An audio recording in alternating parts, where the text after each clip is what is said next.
Salut, bienvenue à toi. Aujourd'hui, on va parler de l'évolution du marché de la location de voitures entre particuliers sur nos deux plateformes favorites que sont Getaround et Turo. C'est parti.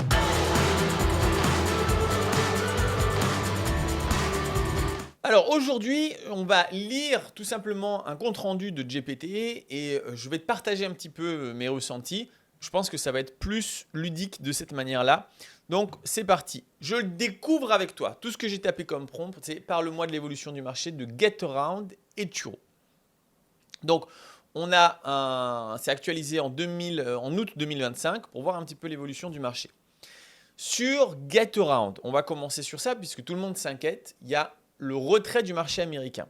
Le 11 février 2025, cette année, Getaround a arrêté ses activités aux États-Unis. Ils ont fait faillite aux États-Unis. Ça a arrêté quasiment toutes les locations qui étaient en cours. Tout le monde s'est retrouvé sans emploi. Et bref, en gros, ils ont arrêté un peu du jour au lendemain parce qu'ils ont fait faillite. Donc, compliqué. Malgré tout, ils continuent en Europe. On va lire un petit peu ce qui se passe. Alors, on peut lire un petit peu qu'est-ce qui s'est passé. Valuation en forte chute. Après une valorisation autour de 1,2 milliard. C'est pas dégueulasse.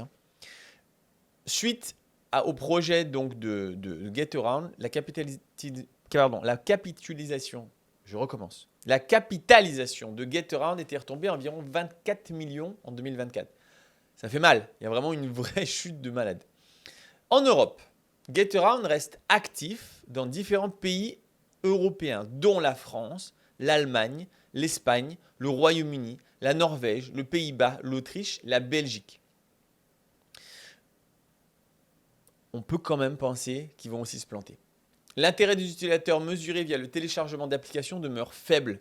Getaround ne représente que 3% des téléchargements en 2023, contre les concurrents comme Hertz, qui sont carrément des agences normales, on va dire, à 18%.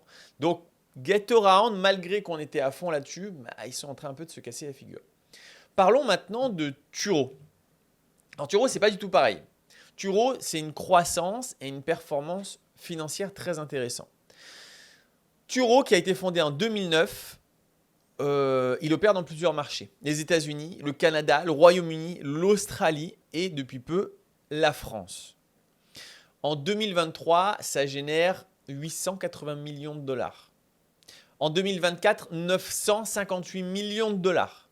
Donc, ils ont une croissance de 9%. Donc, c'est vraiment pas dégueulasse. On a une entreprise qui a 340 000 véhicules versus 75 000 des derniers chiffres que je possède sur Getaround, donc beaucoup moins. Ils ont 1000 employés à travers le monde. On va voir un petit peu l'évolution du marché, parce que c'est ça qui nous intéresse. Est-ce que ce marché va évoluer? Est-ce qu'il va y avoir plus de demandes? Ou est-ce que finalement, ça a été la mode pendant quelques années et là, c'est en train de se casser la figure? Comme on peut le voir sur Getaround. En réalité, ce que je vais te montrer, c'est que Getaround s'est planté, elle, en tant quantité. En tant que structure, ils se sont plantés. Turo, c'est pas mal du tout. Le perspective du marché global. Donc, c'est le marché mondial de l'autopartage. D'accord? L'autopartage, c'est ça, c'est de la location de voitures entre particuliers qu'on appelle peer-to-peer. Générait 2 milliards, 2 milliards 457 millions en 2023. Avec un potentiel de croissance pour atteindre les 7 milliards 225 millions d'ici 2030, donc dans 5 ans. Soit un taux annuel de progression de 15,8%. 15,8%. D'autres estimations indiquent une progression de 3 milliards en 2025 à 9 milliards en 2032. Donc encore plus. En parallèle, le marché global de la location de voitures, qui inclut les entreprises, donc Hertz, Europcar, etc., eux, ils ont une croissance moyenne annuelle de 8,9%. C'est-à-dire que le marché global de la location de voitures est en train de continuer d'augmenter. 9% sur la location globale, mais on était à plus de 15% sur du peer-to-peer, donc du particulier à particulier. Donc, Getaround, peut-être s'est planté. Bah, c'est sûr, elle s'est plantée aux États-Unis. Est-ce qu'ils se seront plantés en Europe? On va voir. Peut-être qu'ils vont réussir à rattraper le coup. Mais Turo, pour le coup, eh ben, ils ne se sont pas arrêtés là et ils continuent à grossir énormément.